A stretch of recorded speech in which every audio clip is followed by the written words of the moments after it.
This guy wakes up in a full metal cage. He has no clothes and doesn't know where he is. When he looks around, he sees a lot of similar cages with unfortunate fellows who are going to become slaves soon. But Jin actually isn't bothered about this whole scene at all, because when one bandit girl comes to feed them, he just casually stands up and tears through the cage like it's nothing. When the girl sees how easily he broke metal, she's scared and shocked, afraid he's going to kill her. But instead of beating her, our boy heals her and finds out she's helping bandits only because they captured her little brother and forced her to work for them. So Jin decides to deal with all those scumbags right here and now. He crushes the door and sends it flying with the first bandit all the way through. And he doesn't bother with the fact that he's naked at all. Jin takes them out one by one, leaving behind only piles of beaten up bandits. The shocked bandits don't stand a chance. He is just too fast and strong for them. Finally, he gets to their boss, and this scum, despite being considered really strong in this world, doesn't even try to fight back. Seeing how our boy deals with the last bandits, he just begs him to wait and asks what he wants. Money and slaves aren't a problem, but our guy just finishes the remaining bandits and comes closer. This bandit boss just can't understand what is going on and why he can't use his spirit powers, and why this naked guy is so overwhelmingly strong. Jin just looks at him like he's a pathetic bug, and this scumbag realizes he's really screwed. So he starts to run to show his last resort, a cage with a monster, and the bandit boss is sure our boy is cooked now. But when the monster lunges forward, Jin easily blocks his attack. Now this scumbag is really shocked. He's never seen a human block a direct hit from a monster with bare hands. Turns out that Jin has a superhuman constitution, and that's not all. Next, he pulls out his divine power and just obliterates the monster with an energy beam. And when it's done, he turns back to that scumbag to beat him properly for what he did to all those poor souls. But why is Jin so strong, and how did he get this power? Well, it all started 100 million years ago.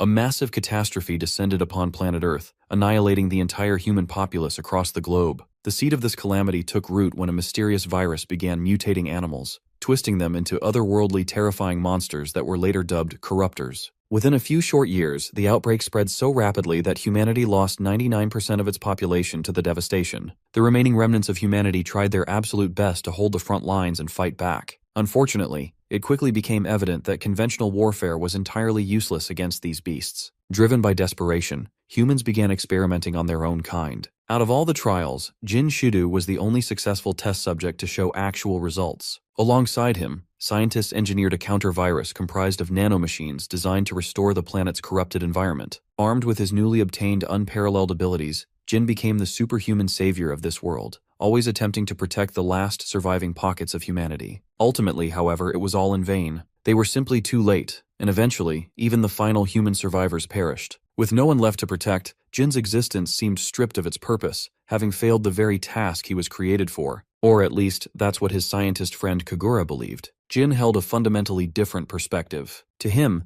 there was still a reason to keep going. Even if he couldn't save the present population, he remained confident that his powers could benefit future generations. With the nano-machines already hard at work purging the corruptor's influence from the environment, he was optimistic that the Earth would eventually be restored, and he was willing to wait for that day. Consequently, Kagura placed him inside a hibernation capsule designed to keep him alive for the centuries to come. While Jin slept peacefully in stasis, the monsters continued to ravage the planet. Yet, as decades turned into centuries, and centuries blurred into millennia, the shift in the global environment finally began to compound exponentially. Those extraordinarily mutated creatures gradually began to deteriorate, making way for new species to thrive. This cycle of evolution continued for 100 million years, eventually bringing us to a scene where a trio of newly evolved humanoid beings is desperately trying to outpace a terrifying monster. The frantic survivors stumble across an ancient ruin and quickly duck inside to take cover. The relentless demonic beast barges right into the facility after them. Backed into a corner with nowhere left to run, the trio is essentially ready to become a satiating dinner for the creature. In a final desperate plea, the girl in the group cries out for help, praying for the village's guardian god to rescue them. Miraculously, her words are heard, triggering the awakening of our boy, who had been sleeping in the capsule right behind them for 100 million years. The ancient human unleashes an energy beam, bullseying the monster on the spot. The confused trio has no clue what the hell just happened,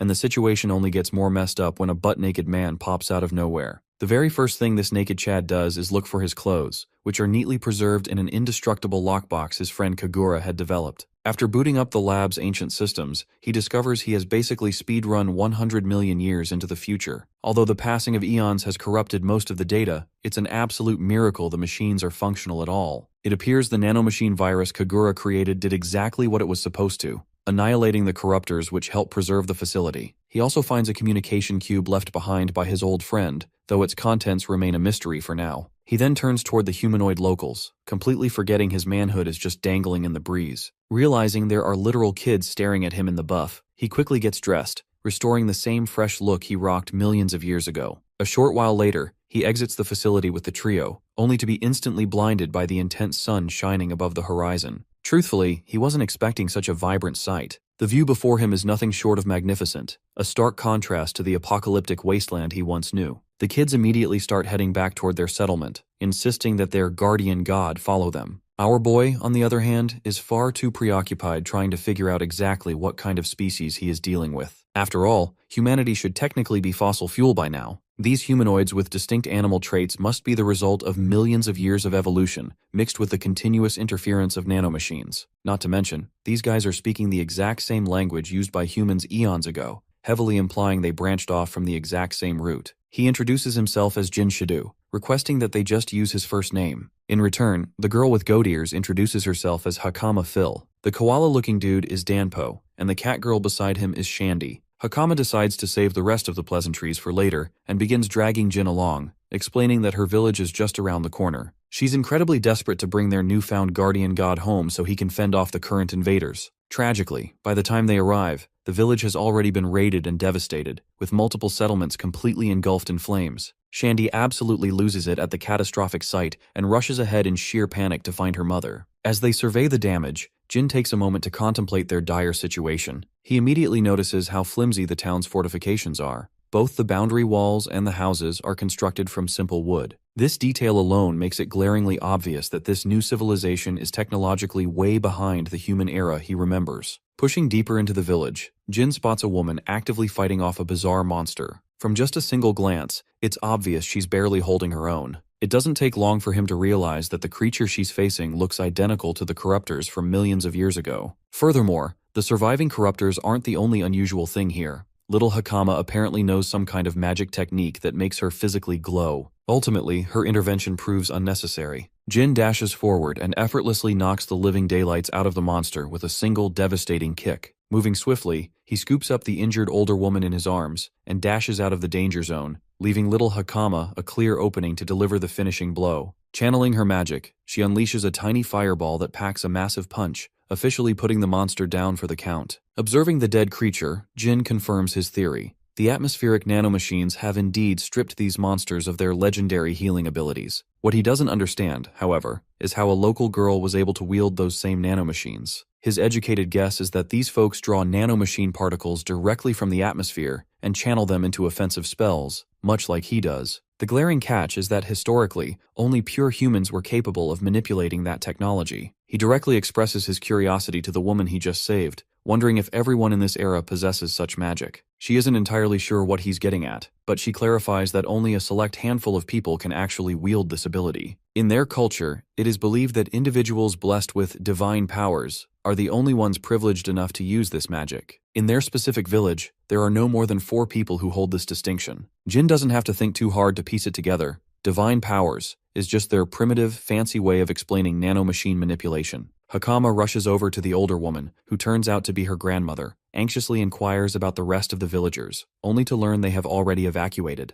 This statement washes a wave of relief over the trio, though the grandmother is deeply worried about why the kids returned to the dangerous village instead of evacuating with everyone else. After all, the beast they just fought was merely a larva compared to the massive adult monster currently terrorizing the area. Suddenly, a voice of reason penetrates through the tension, assuring the old lady that there is absolutely nothing to fret about. That giant invader she mentioned? This newcomer confidently claims he can slaughter it single-handedly. The grandmother is shocked to see these familiar faces back in the war zone and immediately questions the man about the other villagers. The blue-haired warrior confirms that the rest of the civilians have safely reached the shelter. As it turns out, the older man accompanying this blue-haired guy is actually Hakama's father. The two share an emotional reunion. Naturally, he demands to know where she ran off to. The girl honestly admits she went straight to the sealed door, much to the grandmother's absolute shock. The older woman is furious that Hakama wandered into that godforsaken territory. According to local legend, the domain beyond that door belongs strictly to the guardian god of the village. Because little Hakama felt utterly threatened by the monster invasion, she explains she simply went to seek the deity's help.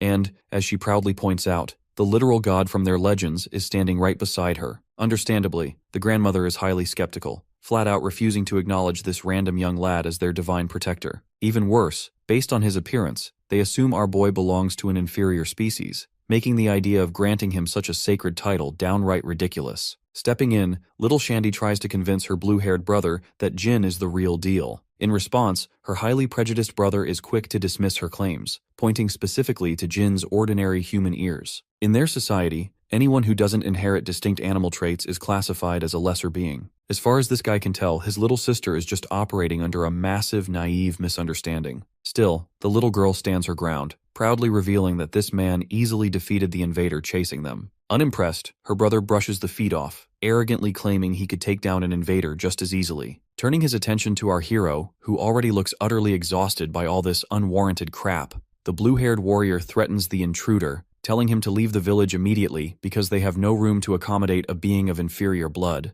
The yapper just walks right past Jin, still running his mouth. He's so painfully full of himself that he voluntarily takes on the suicidal job of killing the giant invader all by himself. By the way, this arrogant bluehead goes by the name Sars. The grandmother becomes visibly distressed by the reckless, spur-of-the-moment decision Sars just made. She then turns her attention back to Jin. Even though she still couldn't care less about who he actually is, she admits it would be incredibly rude not to express her genuine gratitude for him saving her life. Following her thanks, she asks for one final favor: to help escort the kids back to the safety of the shelter, while she goes to ensure Sars doesn't throw his life away due to sheer arrogance. Unsurprisingly, our boy flat-out refuses to comply. They directly questioned his pride, and he certainly isn't going to just stand there and let them trample all over it. He decides he's going to make damn sure they realize he isn't some useless bystander, and he is definitely not an inferior species. The scene rightfully transitions to the nearby lake, which is currently harboring the grotesque, massive monster. Sars has finally arrived on the scene, and the dude doesn't so much as flinch before dropping into a combat stance. With his spear and body charged with crackling Zeus-like thunder, he executes a lightning-fast sprint toward the beast. In an effort to counterattack, the vile creature quite literally uses its own offspring as projectile weapons. Luckily, these unnurtured, slimy larvae are easy targets for Sars' electrified spear. With the path cleared, Sars capitalizes on the opening, leaping high off the ground to deliver a devastating slash directly across the bastard's face. The monster screeches out loud in sheer agony. Of course, we all know it couldn't possibly be that easy, and we'd be right. To Sars' utter dismay, the monster's deep, gaping wound immediately begins to regenerate. The sudden shock paralyzes the blue-haired warrior, leaving him wide open for a lethal counterattack he has no time to dodge. But exactly as expected, Jin intervenes at the last second, effortlessly blocking the massive strike like it's no big deal. Sars, the once unshakably arrogant fool, is suddenly hit with a massive reality check. And the show is just getting started. The monster leaps back to launch another strike with double the previous force. My guy, however, doesn't even grant the creature the opportunity to swing. With just a casual snap of his fingers, Jin blasts a clean hole right through the monster's flesh. The cocky runt can only watch the spectacular display in stunned silence. Soon after, the rest of the group comes rushing toward the water's edge. They haven't even finished catching their breath from the crazy sprint before their jaws hit the floor all over again, watching our boy block the colossal monster with a single hand. As the monster continues trying to apply immense force, Jin genuinely starts getting bored of the exchange. Deciding to wrap things up ASAP, he grabs Sars by the waist and leaps out of the way. By the time the camera pans out, we witness the massive monster completely pierced through and through by Jin's energy. Sars frantically argues that big, flashy attacks are useless if the monster can just infinitely regenerate. Thankfully, Jin has already taken that exact variable into consideration. This is precisely where the nanomachines come in handy, actively neutralizing the monster's cellular regeneration. The damage Sars inflicted earlier was actually quite considerable, but the cut was far too shallow to overload the creature's healing factor. By now, Sars is practically having a mental breakdown just processing the sheer possibility that this inferior guy might actually be their guardian god. Humorously, Jin quickly denies having any divine roots that would qualify him for such a grandiose title. What he does know for a fact is that the entire reason for his continued existence was to safeguard the people of the future and slaughter the very monsters standing in front of him. Enraged, the beast snarls and wildly swings its massive tail, desperately trying to squash the agile hero who keeps slipping through its defenses like water. Having quickly formulated a winning strategy, Jin proceeds to completely immobilize the creature by trapping it in dense yellow ice crystals. As he charges up a critical hit guaranteed to obliterate the beast into smithereens, he finally gives a proper introduction. He declares himself a monster born directly from humanity's own tragic foolishness. He is a relic who has survived through 100 million years of sleep, the designated weapon supposed to cleanse the earth of this horrific menace. Sars isn't exactly in a position to comprehend what the hell this guy is mumbling about, but the only thing he cares about right now is whether Jin can actually live up to his massive claims. Well, of course Jin can. After all, he is the literal culmination of countless brutal, tragic experiments, a weapon prepared beyond imagination, born from humanity's blood-stained history. He is the first, last, and only true human remaining in this world. With his introduction thoroughly complete, Jin unleashes an energy attack so blindingly intense that it instantly incinerates the monster. The beam is so unfathomably powerful that it shoots straight through the Earth's atmosphere and pierces the vacuum of space, guaranteeing zero chance for the bastard to ever regrow. With the monster definitively dead and dusted, SARS completely loses the will to speak, having just had his inflated arrogance thoroughly shoved right back in his face. Meanwhile, unseen by the group, there seems to be someone keeping a very close eye on our boy from the bushes. This mysterious woman was originally sent merely to surveil the new type of invader reported at the lake. She certainly didn't realize she'd be lucky enough to witness an entirely different kind of monster in action.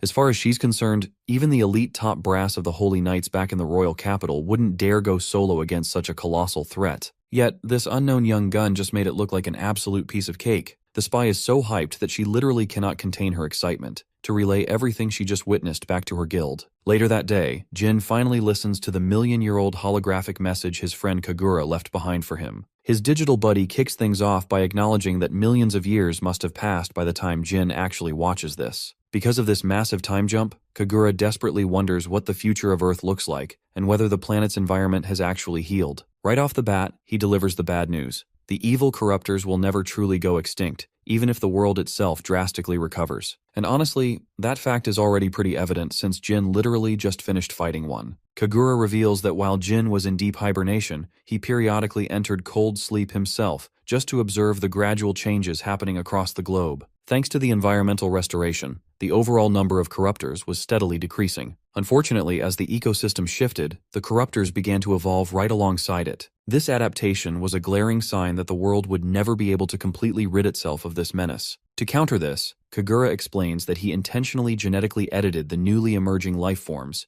giving them the potential to resist the corruptors rather than just falling prey to them. On top of that, Kagura reveals he left behind a massive power-up specifically for our boy. Yep, that ominous syringe full of glowing green liquid is exactly what Jin needs to inject directly into his veins. Upon doing so, Jin's body immediately begins to crackle and radiate with arcane energy. The serum he just took grants him 100% compatibility with the nanomachines. Once the integration is fully complete, Jin gains the insane ability to generate physical objects through nanomachine shape transformation. The best part? This upgrade is just the tip of the iceberg. His old friend reveals that he has hidden similar power-ups scattered all across the world. He purposely didn't store them all in one place, just in case the corruptors manage to destroy a facility and wipe everything out at once. Plus, this scavenger hunt ensures Jin will have to travel across the globe and witness the magnificence of the new world firsthand. Kagura admits he has no idea what kind of threat the corruptors will pose in this distant era, but he is absolutely certain that the future is far brighter than the bleak, apocalyptic reality they left behind eons ago. As the message progresses,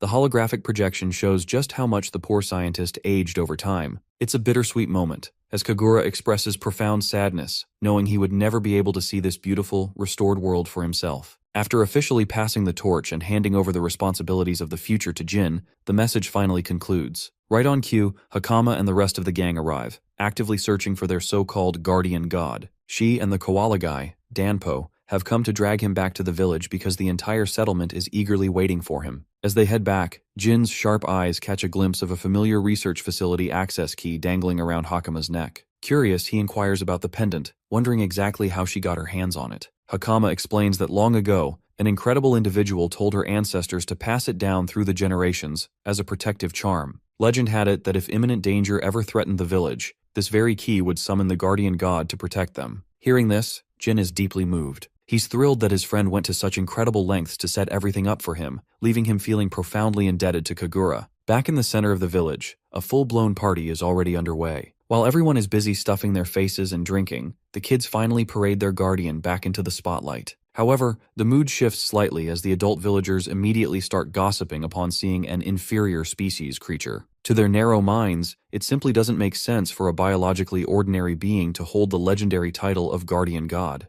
Just as they are loudly doubting our boy's potential, SARS suddenly stands up and completely goes off on the group for daring to point fingers at their savior. He even goes so far as to dish out some well-deserved punches. After all, these hypocrites were the very same cowards who hightailed it out of there the second danger reared its ugly head. Watching this wild back and forth, Hakama and Danpo can practically smell the sheer hypocrisy radiating from SARS. After all, he was literally the first person to scoff at and vehemently doubt Jin's strength just a few hours prior. The village grandmother steps forward to address Jin personally. Feeling overwhelmingly indebted, she attempts to express her utmost gratitude on behalf of the entire settlement. The reality is, if it weren't for his timely intervention, none of them would be standing there right now. The village would have been reduced to ash. True to form, my guy nonchalantly brushes off the flattery, insisting it was just part of his job. Still, he knows these folks won't let him off the hook without giving him something in return as a gesture of goodwill. Rather than asking for material wealth, he requests something far more valuable, which is information. Jin wants a detailed rundown on the current state of the world. Unfortunately, a bunch of isolated villagers aren't exactly equipped to answer such a daunting geopolitical question. To get the answers he seeks, they strongly advise him to visit the royal capital, where the king of Chromosia resides. Since people from all walks of life gather in the capital, it's a massive hub for global affairs and vital intel. They mention that merchants from their own Kodama village frequently travel there to sell specialty goods crafted from wood silkworm thread. While the road to the capital is notoriously long and treacherous, the grandma reckons Jin will be perfectly fine since he's obviously not your average Joe. She even tasks Hakama with being his official guide, suggesting Jin take her along since she was already planning to head to the royal capital anyway. Because Hakama is one of the rare few who can wield divine powers, she wants to enroll in the prestigious academy dedicated to training magic users. Jin is genuinely surprised to learn that formal educational institutions still exist in this era. Suddenly, it becomes clear that our boy has earned himself a very loud, very loyal admirer. SARS enthusiastically volunteers to act as the guardian god's personal bodyguard on the journey.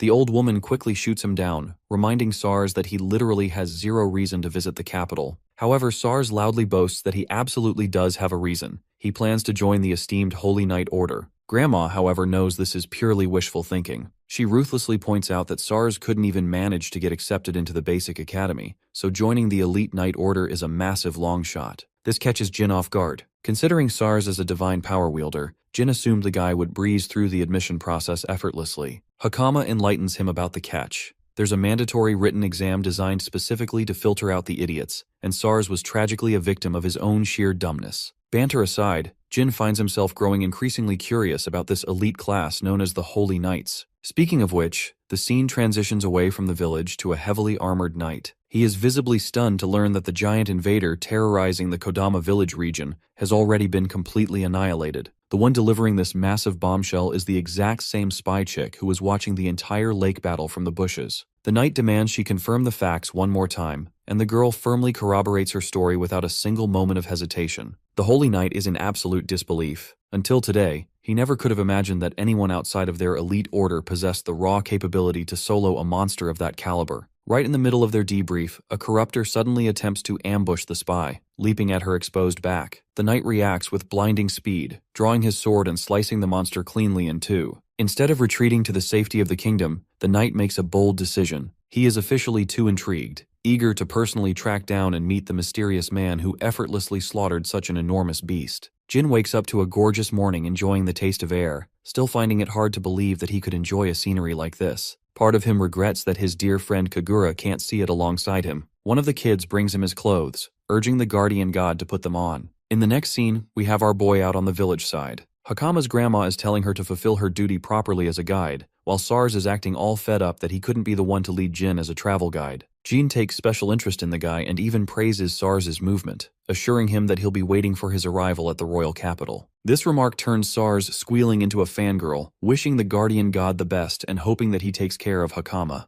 Hakama herself is told to be safe, and with that, the journey of the two begins with their departure. The midget and the tall man walk together, crossing all kinds of gorgeous and scenic views. Hakama shows him around, until finally setting camp, Jin asks about how far the capital is. Apparently it's 4 more days of walking, so it's not as far as he expected, but she's really curious about his side and why he's bent on exploring the world. Refusing to share, he tells her that it's a secret. Deep down, Gojo over here knows that the corruptors are still alive based on Kagura's loose description, and he even got to encounter a few in this era. Their normal rate of reproduction only occurs in destroyed and polluted environments, the exact opposite of this place, which means something or someone is causing a change behind the scenes that needs to be investigated. Hakama is scared to see him make a face so serious while lost in thought, so he apologizes to her for contemplating. Jin understands one thing. This era isn't totally dominated by the corruptor creature. Signs of survival are clear and around. His first main goal is to investigate the people of this era, then deal with the corruptors. Researching the monsters isn't so hard as he can personally do it at his leisure. Apart from that, Bro wants an immediate change and requests Hakama to stop calling him a guardian god. She gives him too much respect even then, and he has to urge her to just call him Jin. The sound of a horse galloping catches the attention of both. A holy knight has arrived alongside his team, urging to have a moment with our duo. This guy looks like your average Prince Charming, except Jin doesn't care, and asks about his identity anyway. Hailing from the Holy Knight Order, the captain of the 7th Division announces himself as Argus Ulton. The concept of a holy knight is still new to our boy, who wonders if these are the interesting beings that the villagers mentioned. Among Argus's team, one bratty knight gets a temper tantrum and roars at the commoner for showing complete ignorance to her leader by refusing to stand up. She even tells her captain that these two must be the culprits, only for Argus to tell her to tone down. Karina is fussing in the background while the Holy Knight addresses Jin with more respect this time. Our boy is simply curious about Karina's words earlier, but the Holy Knight brushes it off, acting like she was just being rude. Argus then changes topics and asks about the identity of the man, where he came from, or where he's headed next.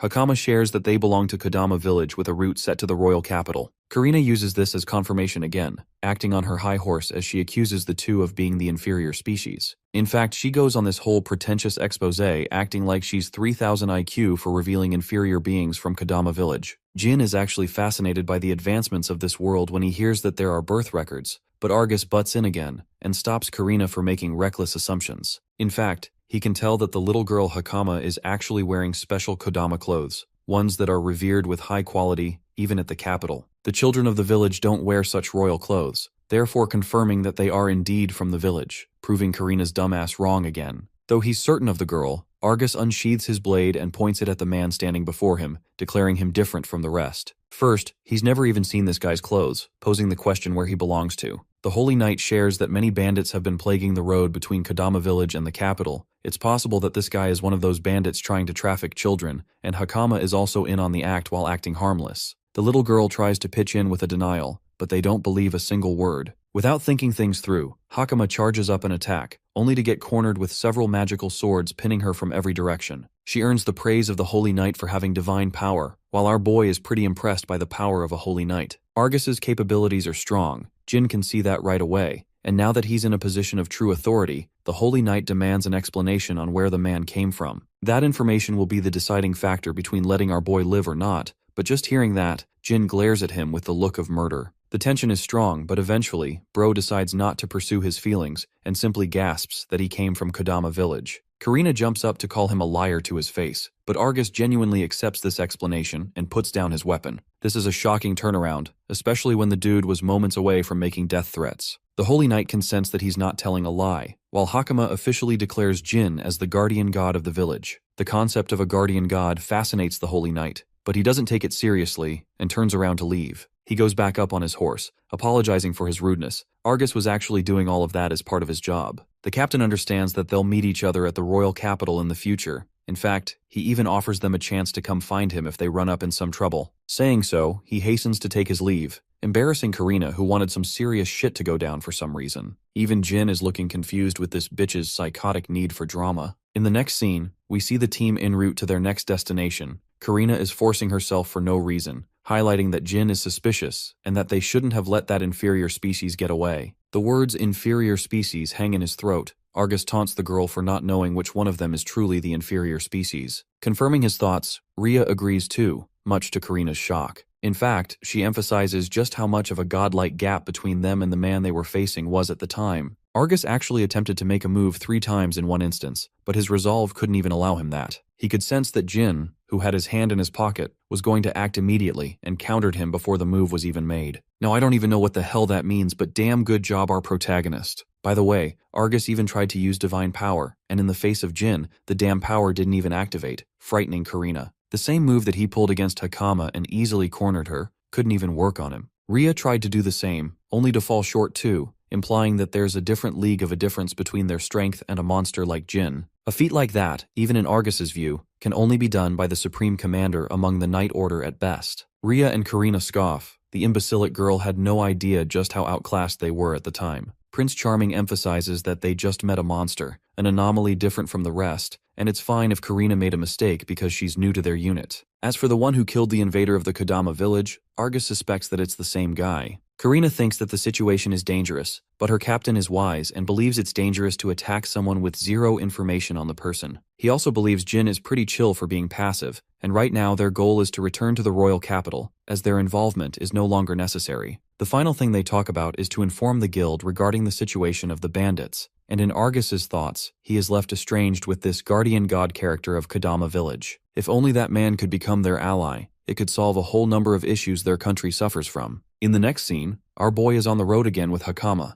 mentioning how they encountered someone interesting the other day. He wonders if all of the holy knights are just as strong as the one they met, but Hakama clarifies that Argus was exceptional. Even among the Knight Order, only the best of the best are hailed as the holy knights to become their leaders. Argus is at the top of their league. She even gestures how fast his spirit art activation was the other day, a term that our boy is unfamiliar with. Apparently in the current era, borrowing the powers of the spirits is called divine power, and techniques used to cultivate such power is basically the spirit method, or spirit arts. In other words, Kagura and Jin's nanomachines are basically being treated like spirits beyond their comprehension. He knows that they must look like some really messed up fantasy for the current age, but he can't help and remember Karina's furious feelings regarding lesser beings. Jin sparks his interest in the term and learns that the current era holds several different races of people. There are those resembling insects and fish too, and based on her grandmother's words, a certain race could even live in water or specific regions alone. That changed with the passage of time, because the creatures evolved to adapt to the environment. This line is fascinating to Jin, who immediately reflects that it means some survivors of humanity must have been the cause to kickstart an evolution cycle 100 million years later. He doesn't want to overthink this grand assumption. Instead, Jin figures that the people who didn't change and adapt to the environment basically became a laughstock they called the inferior species. Since they can't adapt,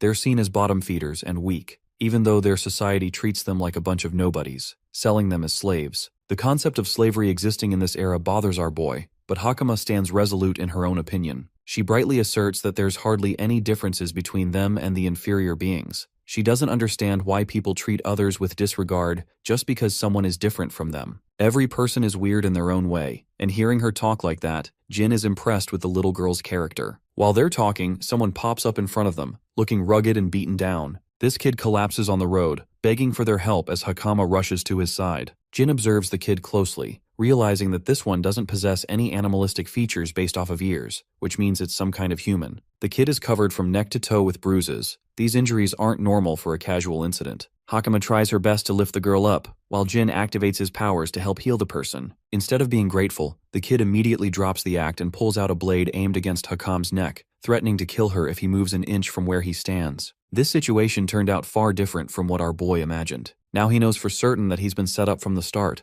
He also scans his environment to check for the ones who are nearby. A man materializes into reality out of thin air, praising Poir for the work by following his instructions. This ability is called stealth camouflage. It functions thanks to the nanomachines absorbing the visuals of the surrounding and using that to create a cloak of invisibility. The only weakness is that the invisibility ceases to function upon movement, but these guys used it pretty well. The captain bullies Jin, calling him an inferior species and for possessing some neat clothes. He also asks the same question of where Jin came from, but our boy is stone cold and on his mewing streak, so he doesn't respond. Hakama worriedly shouts for him, while the captain threatens to kill the girl if he dares to move even a bit. Hakama acts on her own again by activating her ability, but our boy roars at her to stop at once. He doesn't want her to use such power against people, implying that it's dangerous. The little girl doesn't know what to do, while Captain Bandit over here is having the time of his life realizing that the girl has divine power too. They ask Jin if he can also wield such strength, but bro is in the mood to fuck around, so he acts like a mystery to be found out. Pissed off, the meathead kicks him down,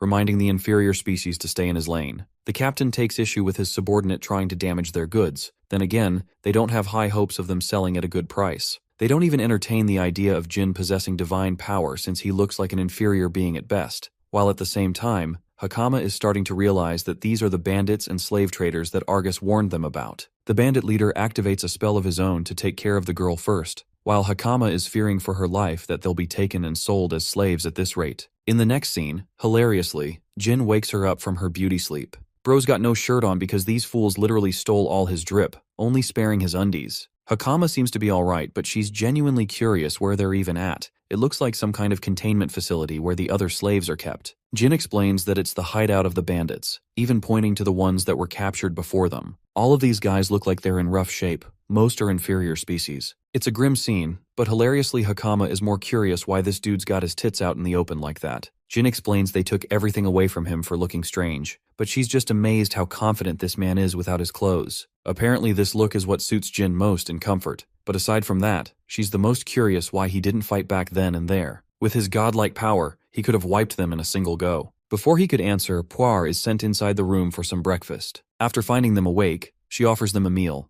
Hakama is pissed off, but Puar doesn't really care whether they hate her or not, as she never had any expectations of being forgiven. The pure girl is annoyed, but Jin stuns Blue Hair by actually calling her kind. It comes as a shock to the pretend victim, but in reality, Jin shares that bad people don't even care about the concept of whether someone hates them in the first place, or if they deserve forgiveness. The fact that Puar thinks of these things is enough to conclude she's kind. Regardless, the underwear man over here is done playing yoga and gets to the real business. He grabs hold of the bars and in Uncle Iroh fashion, literally freaking bends them apart to carve him a way out. Puar is left flabbergasted by what she just saw. In reality, Jin has actually been waiting for her all this time for a private conversation. The Blue Hair is confused as to why, but Jin can already sense that she's blackmailed into working because someone she cares about is imprisoned here somewhere. Puar is terrified that how this guy's guess is so damn accurate. He even goes on to heal her wounds, emphasizing that the only reason he was fooled is because he knew the girl's wounds were actually real. Criminals don't really go around roughening up their own allies to near-death condition. That's how he knew immediately that Puar was being blackmailed and forced into work. Jin's words cause her to experience massive guilt, ultimately allowing her a chance to share that her little brother has been captured by these 6 scumbags. They constantly threaten that they'll sell the boy outside the country if she resists, that they'll never let her see him again. Puar breaks down into tears, collapsing that even her parents were slaughtered by these bastards, so her brother's all that's left. Just hearing her side of the story gets this man going unlike anything else. Jin is in a literal fit of rage, and Hakama finally understands why he let himself be captured like that. His goal has always been to save these people, but he also knows that villains are stubborn and annoying. Even letting a single one escape leads to disaster later, because they can rebuild their power and create trouble again. Long story short, Bro wants to squash these cockroaches together, and he starts off by kicking the crap out of this furry with a backshot. With the path now open, Gojo Satoru intends to rip these lowlives to pieces. Jin knows the psyche of villains more than anyone, and we get an understanding of this when we circle back to 100 million years into the past, when human civilization had reached its technological prime. The kid at the time was beaten down and had nothing. His first thoughts were to admire justice in the world, but that admiration came with a second, more haunting realization. Any world that needed justice was also filled with an overwhelming amount of bad people. People who wanted to hunt him down, for example. Living an ordinary life is something to be praised, but the kind of environment he grew up in, the boy never experienced the peace he ever wanted. So when it came to the people who tried to mess with him, Jin literally crushed them under the weight of his powers, breaking their bones and destroying them over the years. He took down bad people everywhere he went, continuously crushing the ones that disrupted the peace of the world, until one day a man came to him, suggesting a different opinion. He thought that Jin had been born into the wrong world, and that leads us back to the present. Our boy is walking like a Chad to confront the losers in front of him, having already laid waste to piles of bodies. Bro just wants to increase his kill count, and refusing to answer any questions, he throws one of their own at the henchman in front. The moment one of them catches the guy, our boy swoops in with a lightning-fast kick and slaughters the other. His friend is left horrified because Jin just sends this dude with a crater in the wall, appearing no different than a goddamn monster who doesn't know how to stop. Terrified, the guy tries to run away, but it's pointless. Only his agonizing screams reach the lower-level captives. Puar can sense that this scream is coming from the others. She's genuinely starting to wonder who the hell Jin is. Hakama casually reveals that this dude is a walking god, and that they have nothing to worry about as he'll take care of everything by himself. Right now, they need to follow his instructions to head outside, but it's terrifying to Puar that they're about to be saved. The leader of the bandits isn't exactly easy to beat, even though he possesses a talent for powerful divine magic. In a battle of brute strength, it's hard to imagine anyone taking that guy down. But while Puar is thinking such useless thoughts, our boy already has the dude quivering on his knees. The boss begs Jin to stop, offering him lumps of money, even adding slaves into the picture. By the way, Puar's brother is kept in this room. Jin is disgusted by the mere suggestion of being offered slaves. He kills another guy in front of the boss, while the bandit leader questions what the hell is going on. Not even his spirit arts can seem to activate in the face of this man's divine powers. But even more than that is the mystery of why Jin gained all this power. Hilariously, our boy calls this clown a half-baked villain, because the real ones at least have the spirit to run away when they know they're outclassed. But the bandit leader alongside his henchmen are all condescending assholes who look down on others, deluding themselves that maybe they could win. But the moment they fear a loss is in sight, they begin to plead. Honestly, this verbal beatdown is satisfying, and following our boy's advice, the bandit leader moves his feet to start running. He goes straight to the elevator to pull the lever, unleashing a secret weapon they've encaged as a monster. Jin is shocked to find a corrupted under their control. It's a powerful beast acquired for a certain noble. What bothers me is how the hell purple Arnold Schwarzenegger over here couldn't break out of his cage sooner. The bandit leader is more than happy to give Jin a challenge, vowing to reduce everything to chaos as the creature roars its battle cry. The first attack is made by the corrupted monster, who swings to pummel down Jin on his feet. The attack is blocked, giving us a view of that massive Gaiat in the process. The bandit leader is left speechless by the power of Jin's ass. I mean the power of his muscles. Meanwhile, Jin shares that he was literally born with a superhuman body, possessing muscle fibers several orders of magnitude higher than the average person. Now that it's his turn to strike, this man kicks the creature back, before vowing to unleash more of his strength. Bro shoots a Kamehameha wave like he's Goku or something, wiping out the monster to pieces in a single blast. All that yapping and the bandit leader is back to where he started, on his knees again. Jin stares him down, wondering what this pathetic scumbag will do next. Now that he's run out of options, Bro tries to weasel his way out, begging to be spared. But my glorious white-haired king responds with a hook to his face, refusing any chance of mercy. With the matter settled, he takes back his aura farming drip and apologizes to the kids in advance for waiting. First, Bro wants to check the documents to gather direct evidence of their crimes. He opens a drawer and finds an interesting set of notes. Just one glance at them probably makes you think that this dude has hit the jackpot. But no, our boy has absolutely no idea what the hell he's reading right now. The language is unfamiliar to him, so he is too intense to use Hakama for help.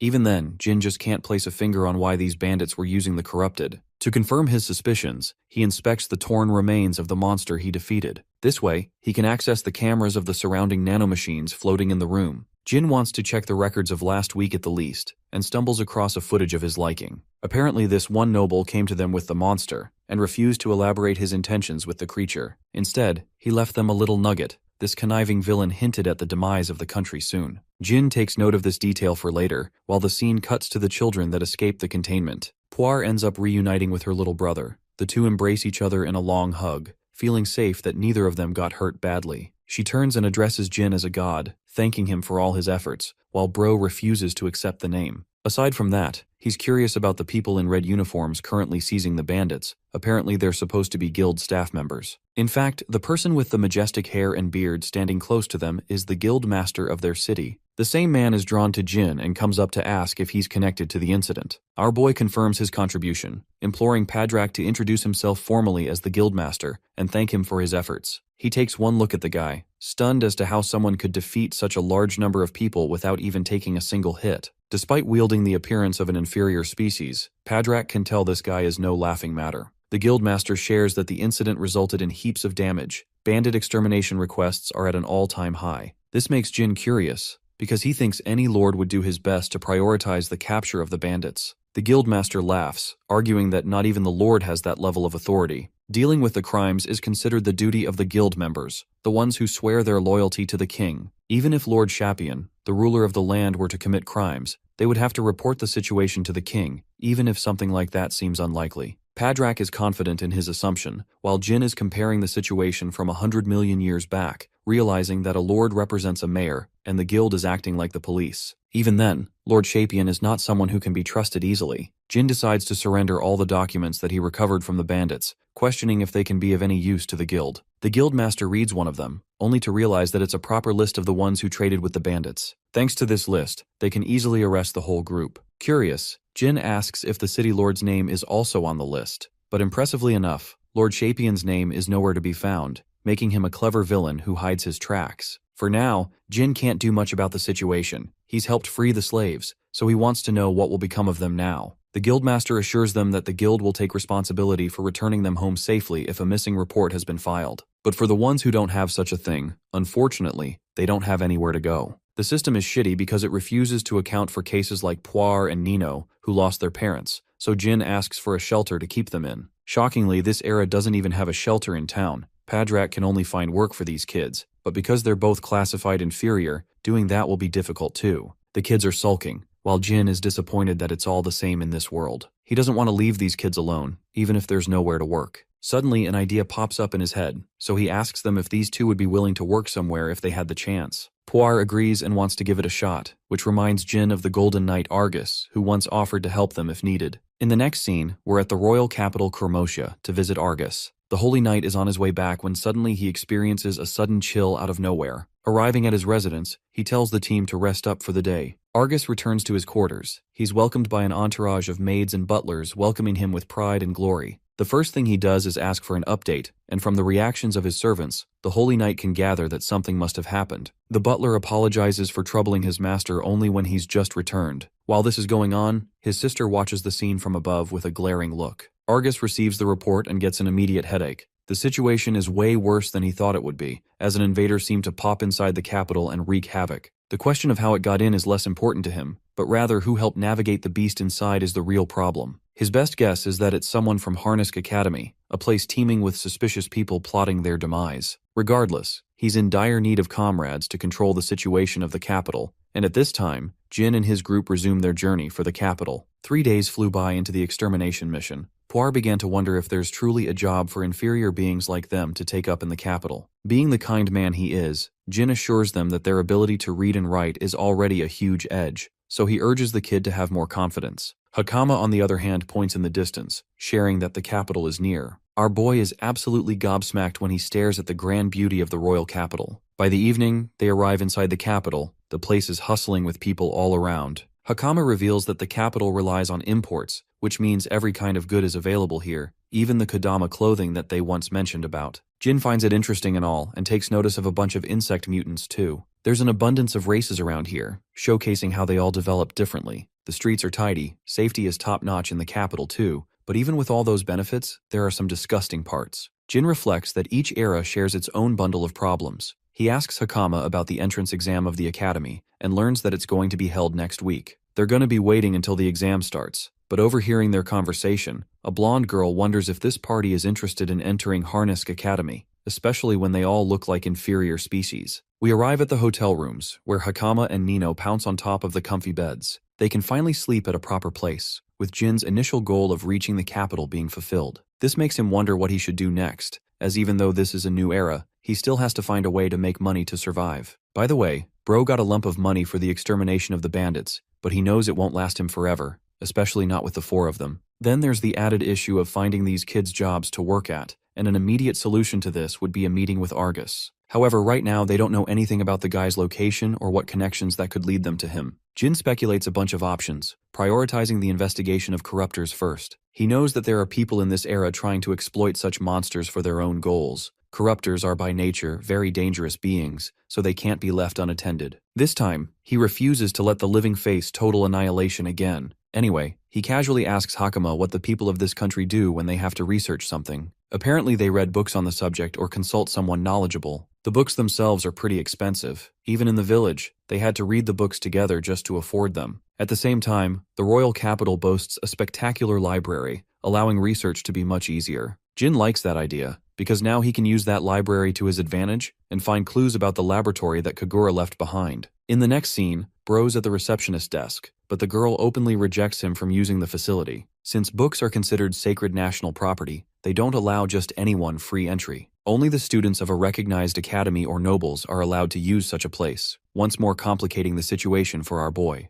Hakama hilariously reminds Jin that Bro can't even read in his current state. Though he's trying his best to learn letters, it'll take him a while to get a full grasp of the language. Bro's scratching his head like he's got an exam to prepare for, while 2 dudes in a cloak are secretly spying on them as part of their mission. They come up to confront Jin for a simple chat, but actually it's a conversation that starts with a violent punch. Our boy reflexively grabs his fist right away, before taunting the guy for having amazing manners in his introduction. So much for the city's safety when people are attacking like this. But the guy remains arrogant and Jin wards off his fist up in the air, diverting a powerful magic blast. The fighter praises him for having sharp instincts, while Puar can't fathom how these guys are openly using divine power in the middle of a civilian zone. Our boy wants to know what's the deal with these losers, and quickly realizes that someone put a hit on his head. That only works out in his favor though, even though these bullies threaten Jin's group to get lost from the capital unless they want to deal with danger. Jin doesn't really budge on his position, inviting the guy to try and attack him again, only to get his fist caught and literally slammed into the hard ground. After delivering a reality check to one of them, he turns to the other who is firing a magic blast right at him. Jin refuses to dodge and blocks the fiery attack head-on, making this guy think he dealt some serious damage. But out of the smoke emerges a hand, as he quickly grabs the guy and lifts him up as if he weighs nothing. Adopting a serious tone, Jin mocks them for being pathetically weak while challenging him,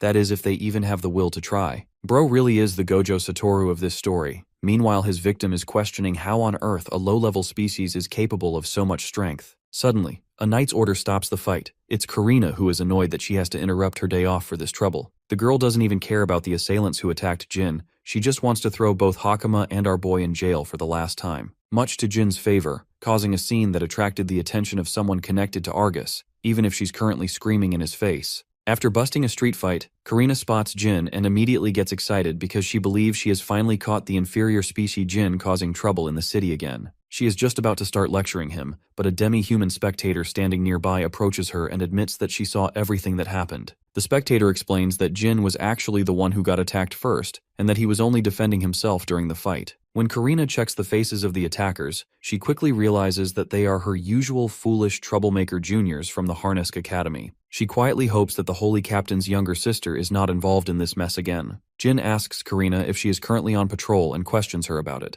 pointing out that he thought guild members usually handled duties like this around the city. Karina replies that she was simply taking care of her nightly responsibility of maintaining order while she was on her way to visit a cafe nearby. Now that she has personally seen Jin defeat several strong students from the academy with ease, Karina begins to feel that her captain's earlier suspicions about this so-called inferior human might actually be correct. She then tries to excuse herself and asks Jin to avoid getting into trouble again, but Jin does not let her leave so easily, and instead uses the opportunity to ask her to escort him so he can meet her Captain Argus. Once the ancient human finally gets an audience with Captain Argus of the 7th Division, he goes straight to the point and asks the man to hire them, reminding Argus that he was the one who had previously offered his help. When Argus asks about the kids who came along with him, Jin explains that he ended up confronting the bandits Argus had been searching for and managed to capture them before handing them over to the guild. Argus becomes anxious because he finds it hard to believe that someone who looks like an inferior species could accomplish all of that so quickly. Jin then continues explaining that he brought along Nino and his big sister Poire because they had no one else to rely on,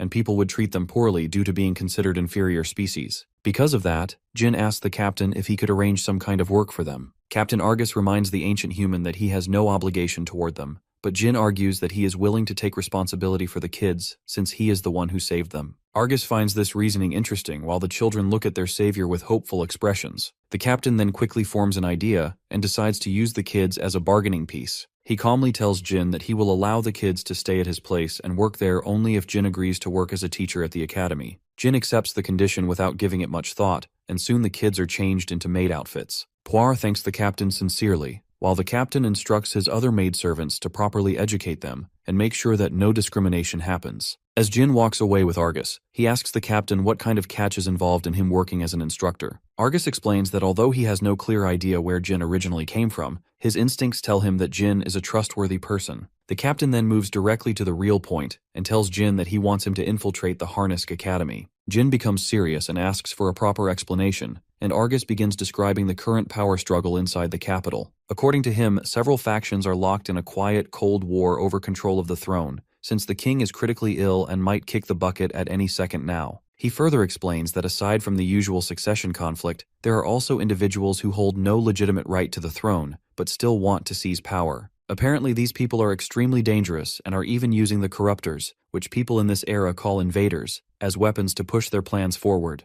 Jin remembers Lord Shapian and begins to realize that there might be even more troublesome figures than him. The captain says that he wants to expose these people and locate their hidden base, and the place he currently suspects the most is the Harnesk Academy. Argus then knocks on the door and introduces Jin to his younger sister Miria Ulton. He explains that she attends the academy and will guide him there. Miria immediately shows her sharp tongue as she calls Jin a lowly inferior species just like Karina did earlier. The captain quickly tries to stop her and reminds her that speaking like that is rude. However, she keeps insisting that she does not approve of giving such an important task to someone she considers an inferior species. Jin points out her rude attitude, which makes the captain embarrassed, and he apologizes for her behavior. Karina steps closer to Jin and quietly whispers that Miria is actually very capable, but she strongly dislikes inferior species. Miria keeps throwing insults at Jin and claims that she does not see him as someone qualified to take the role of an instructor. Hakama then makes the situation worse by casually revealing that her guardian cannot even read. However, Hakama quickly continues by praising how strong and capable Jin really is. Her words suddenly make Karina realize that Miria was the one who earlier asked the academy students to attack Argus. The captain repeatedly apologizes again and promises that he will properly discipline his sister. Jin changes the subject and asks Argus what exactly he is expected to teach at the academy. Argus replies that from his observations, Jin seems quite skilled with spirit arts, which is why he believes Jin would be the perfect person to teach the basic fundamentals. He then lists the 4 basic spirit arts as ignition, discharge, freezing, and healing,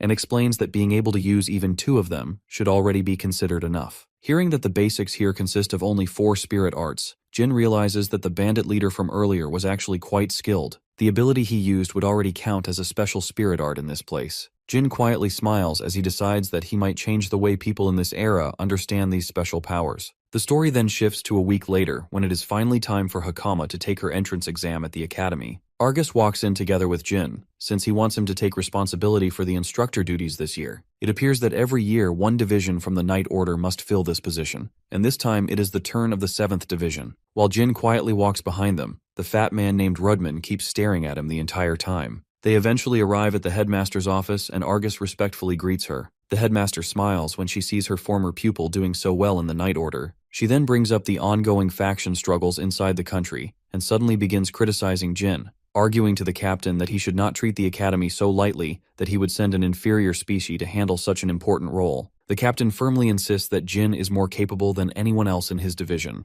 When the skinny rat Lord Gita notices that the headmaster seems ready to accept Jin as their instructor, he quickly objects to the idea. He now takes over the role of insulting the poor ancient human, and strongly argues that they cannot allow an inferior human to take such a position. The headmaster then turns toward Lord Rudman and asks for his opinion regarding this protest. The fat man casually agrees with the concern, but then presents a practical argument about the backlash they might face from both the students and the other instructors. The headmaster then joins the protest as well and admits that she shares the same concern. Jin realizes he is being spoken about without being included, so he steps forward and stands up for himself before respectfully greeting them. He calmly introduces himself with proper manners, showing that he can remain composed even while being openly mocked. He then asks the lords a direct question, wondering whether they are judging him because he looks like an inferior species, or because they believe he lacks the power needed for the role. The principal smiles and replies that the only thing that concerns them is whether he truly has the required ability. Then she asks him if he can prove it to them. When Argus suggests that the headmaster test it herself, she agrees, and a quick mock battle is arranged at the Harnisk Academy Spirit Arts training ground. The sly, skinny rat is the one who steps forward to face Jin, laughing as he says that at least Jin will not embarrass himself too badly since there are only a few students around today. The headmaster then explains the rules and makes it clear that they can only fight using spirit arts, because that is exactly what she expects their new tutor to teach at the academy. Some of the students gather to watch the match, including Miria, who stands among the spectators. She is excited because this is the first time she will see the skinny rat personally engage in a battle. Jin already understands how this will end, yet he lets out a quiet sigh and allows the Institute to witness his power for themselves. Argus, however, begins to feel uncertain. This is the first time he will actually see the person he recommended fighting in front of others, and he worries that Jin might end up embarrassing him in front of everyone. Lord Gita, on the other hand, looks extremely excited and seems eager to end the match quickly while putting Jin in his place. He quickly declares that he will take the opening move and immediately launches a huge fireball that he believes will be enough to defeat Jin in a single strike. Jin calmly dodges the attack with ease while the skinny rat still remains confident that he will win this contest and prove the captain wrong about his judgment. He then follows up with his ace attack called Lightning Spears, while Jin continues dodging every strike and slowly getting on his nerves. While the skinny rat believes that all Jin can do is keep running away, Jin himself quietly sighs and thinks that this kind of power was never meant to be used against people. However, since there is no other choice left, Jin finally decides to demonstrate his ability and intentionally reveals a unique spirit art. He uses a gravity manipulation attack and forces the skinny rat Lord Gita down onto the ground, pinning him there and making it clear that he never stood a chance and that his arrogance meant nothing in the end. The headmaster and Lord Rudman the Fat Man are both left shocked by what they witness. Even Argus and his sister Miria stand there with their mouths open after seeing such a clean display of power that they have never witnessed before. When they ask what exactly just happened, Jin calmly explains that he simply manipulated the gravity surrounding Lord Gita. When he hears people saying that they have never seen anything like this before, Jin smiles quietly as he realizes just how much there is for the students as well as the instructors of the academy to learn. Lord Gita grinds his teeth in frustration as he lies flat on the ground, looking absolutely miserable. Out of sheer pity for the wrinkly old man, our hero finally releases the gravity pressure pinning him down. Gita has a meltdown, shouting that a spirit technique like that should not even exist. He insists the inferior must be using some kind of illegal trick. Our boy quietly stands there and takes the verbal abuse like a champ while the geezer screeches in his face like a Karen. Watching the exchange, the headmaster calmly makes her decision. The surrounding students are impressed as well. Miria, in particular, cannot understand how he controls that much divine power. Normally, inferiors barely possess any at all. Her curiosity spikes, and she is determined to uncover who Jin really is. The scene shifts to the welcome ceremony 1 week later. There, the headmaster announces that Harnisk Academy was founded to train warriors capable of eliminating invading threats. Anyone too weak to keep up has no place within its walls. However, those who succeed are practically guaranteed a future filled with status and influence. Observing from above, a few demi-humans standing near Miria are surprised by how many newcomers have gathered. Quite a few of them do not even come from noble families. A lion demi-human named Rias greets Miria casually. He mentions that it is unexpected to see her attending the welcome ceremony in person. While chatting, he suddenly notices an inferior sitting beside the faculty and nearly chokes. He completely loses his composure when Miria reveals that the inferior is actually their new teacher. She asks Rias for his honest first impression based purely on appearance. When he bluntly describes the guy as an average nobody with no wife and no life, she admits that was her initial judgment too. Feeling multiple stares drilling into him, Jin quickly realizes he cannot start investigating the academy too openly from day one. Before anything else, he needs to rebrand his image from a worthless inferior into something more neutral and unthreatening. Right now, it feels like he has a giant target painted on his back. After the ceremony concludes, it is finally time for his first class. Meanwhile, Lord Gita gathers the senior students and announces that regular classes are officially back in session. He bluntly warns them not to fall behind the promising new talents who joined this year. That said, he angrily demands to know why most of the class is absent. The old man smiles on the inside, fully aware that many of them would rather die than sit through a lesson taught by an inferior. The greasy rat even went out of his way to spread the word that today's lecture would be handled by Jin. Surprisingly, our professor does not seem bothered in the slightest. He confidently stands at the podium and introduces himself as the new Spirit Techniques instructor. Without missing a beat, Rias shamelessly asks whether he truly has what it takes to teach the most elite class in the academy. Our boy responds with a calm smile, saying they will find out soon enough. He even tells the lion demi-human that he is free to leave if the class proves beneath him. With that established, he lays down one rule immediately. He tells his students they must never use divine power against humans under any circumstance. To clarify his reasoning, he explains that divine power was designed to suppress the regeneration abilities of inhibitors.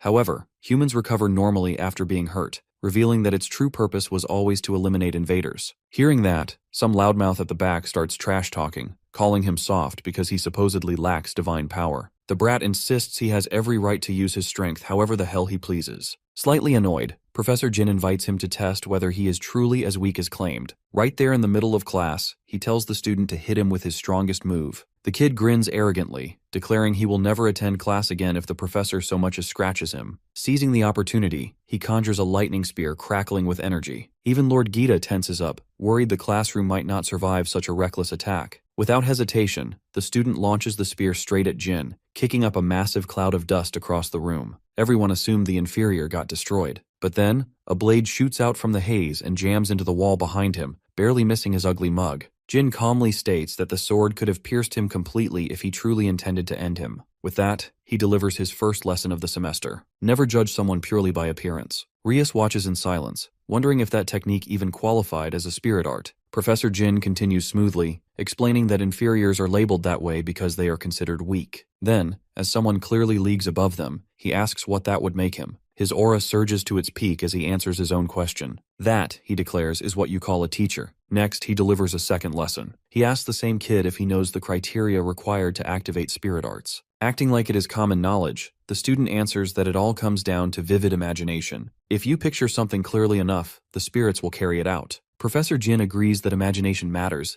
but adds that there is one critical element they are all missing. He explains that spirits respond to different wavelengths, and they are what really trigger their actions. There are 8 primary wavelengths in total. Among them, ignition, discharge, healing, and freezing are the 4 most people know. However, gravity control, light control, atmosphere control, and spatial manipulation also exist. Lord Gita nearly chokes seeing him use all 8 of them so casually. With that revelation, our boy formally begins his first real lecture. Later that evening, he contemplates where to start his investigation into the Academy's secrets. The campus is crowded with students at every corner. After the display in class, he is the main topic of discussion. If he wants answers, he needs access to somewhere students are not allowed to enter. On his way, he crosses paths with Miria. Without hesitation, she bluntly asks him to admit who he truly is. He responds by asking how he could be anything other than the so-called inferior everyone labels him as. She concedes that would make sense, if not for his ability to command all 8 spirit arts effortlessly. Not even most demi-humans are capable of that. Our boy shrugs and tells her it is not that complicated, comparing it to switching tabs between different wavelengths. Of course, he knows it's more complex in practice than it sounds. She requests they continue this conversation somewhere private. Once alone, she repeats her question about who he is. This time, he claims he is simply a human who was placed in cold sleep beneath Kodama village for a few million years. To humor him, she asks what he supposedly did before hibernation. Jin answers honestly that he served as a special forces agent for his country. Even though millennia have passed, he remembers those days vividly,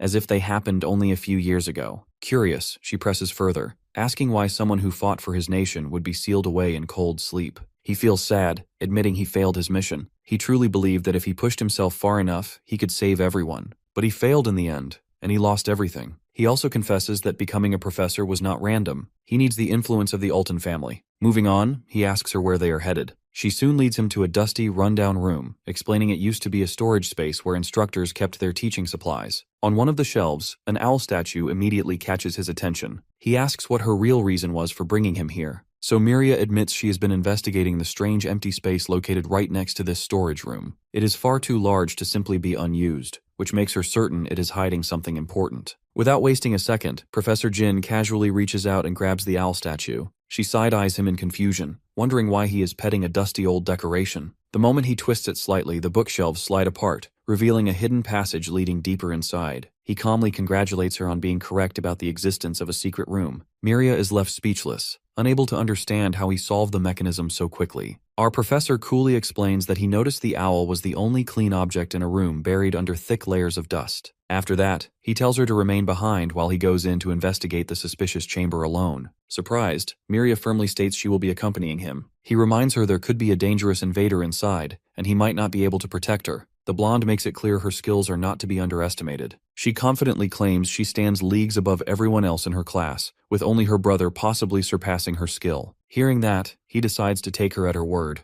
The two of them carefully descend the decrepit staircase, which stretches far deeper than either of them expected. Miria quietly appreciates how convenient it is to command light so effortlessly in total darkness. Jin casually jokes out loud that the place feels like the perfect dungeon for monsters to spawn in a fantasy game, leaving the girl confused by his gamer reference. Curious again, she brings up his backstory once more. She asks if he already has a suspect in mind, since hunting down threats was supposedly his specialty. He cannot help but feel amused at how quickly she accepted his unbelievable story. As a small reward for her trust, he reveals that he has a strong suspicion Lord Rudman might be involved somehow. She immediately asks why he is so certain. Professor Jin explains that while the man appears charismatic during lectures, there is something deeply unsettling about him when he is alone. In those quiet moments, the greasy bastard gives off the vibe of someone definitely plotting something shady. He explains that this kind of behavior is common among people who are completely different from the persona they present to the world. On top of that, he found it pretty obvious that the man is far terribly observant for a teacher. Miria admits she originally suspected Lord Gita instead. But Jin dismisses her theory, pointing out that someone with zero control over his emotions could never orchestrate anything truly sinister. To her surprise, he even goes as far as to say that the wrinkly old nutcase is probably decent at heart. At last, the two reach the bottom of the staircase, which opens into a massive dust-filled hall.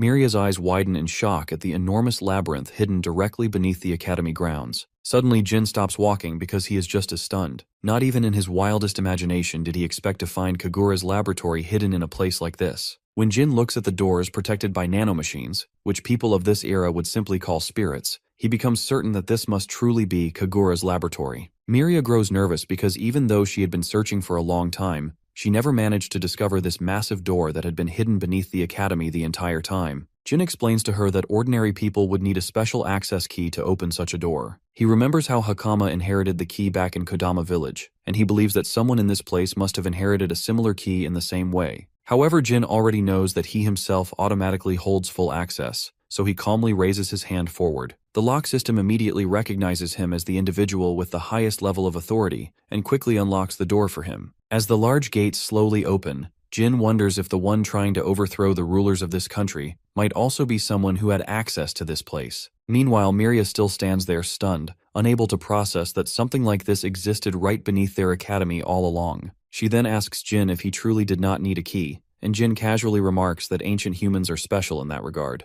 Miria finally begins to believe that Jin's words might be true, and quietly follows him deeper underground into the hidden lab. Inside, they discover several corruptors locked inside large metal cages, and strangely, all of them remain completely calm without showing any sign of going wild. Jin remembers the corruptors that the bandits had locked up earlier, and recalls how they also stayed unusually quiet until the moment they were finally released. However, the thing that troubles him the most is the question of how anyone could transport such massive corruptors all the way into a place like this without being noticed. Miria admits that her brother's suspicion about this academy might have been correct after all. She suggests that they quietly stay hidden there and wait so they can ambush whoever is responsible for this, since the culprits will surely return to this place sooner or later. Jin, however, tells her that instead of standing around and waiting, they should quickly seal the academy and deal with these corruptors first. Miria argues that they cannot allow the mastermind behind this plan to escape, but Jin explains that protecting the students must come first, because if these corruptors start rampaging, it will put every life in the academy at risk. When he mentions that her brother would probably make the same decision, the girl finally agrees with his approach. Jin then adds that he has a bad feeling about all of this, and whenever he gets that feeling, his instincts usually turn out to be correct. He says that he will investigate the laboratory a little further himself, and asks her to go back up and bring her brother so the academy can be placed under curfew, and the students can be protected. After sending her back to the surface, Jin moves deeper into the underground facility, hoping to discover some useful clues. Meanwhile, on the surface, the skinny rat is being mocked for losing to the new tutor. Even so, he still calls Jin an inferior species and blames him for ruining his reputation. The headmaster then walks over to Lord Gita and tells the skinny rat to stop making strange movements,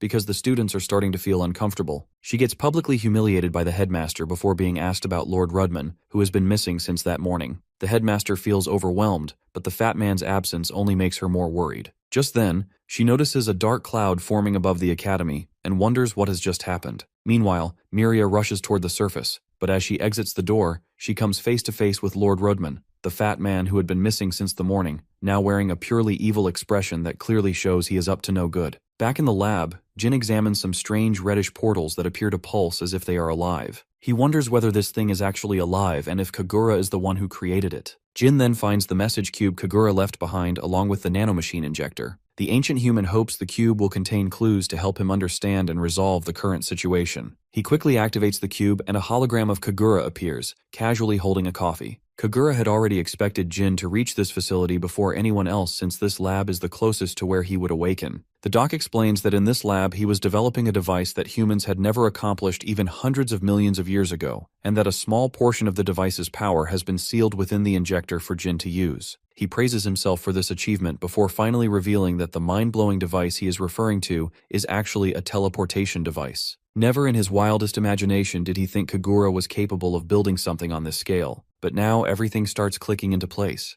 Argus mentioned that invaders appeared across the city out of nowhere. Alarm bells start ringing in his head, because whoever owns this device is likely behind everything, especially with an entire zoo's worth of monsters locked up down here. Then he notices something off about the mad scientist's recorded message. The original teleportation device was a pure blue color. If that is true, then what the hell is this red device standing in front of him now? Just as the nearby clock strikes 12, the device activates with a violent hum. Jin steadies himself, bracing for whatever nightmare is about to crawl out of it. Instead, every invader inside the cages instantly vanishes into thin air. Up on the surface, Argus and the Holy Knights witness their worst nightmare unfolding in real time. Hundreds of invaders rain down from the sky onto the royal capital, looking like they just dropped into a battle royale match. Back underground, the greasy fat man turns toward Miria with the creepiest smile imaginable. He mockingly asks why she seems so tense and impatient. Miria coldly tells the pig responsible for all this to step aside unless he is asking for a fight. Genuinely surprised, Lord Rudman admits he suspected she had been investigating him for quite some time. Unfortunately for her, she simply figured it out too late. When Miria demands to know what that means, he calmly declares that the day of judgment has arrived.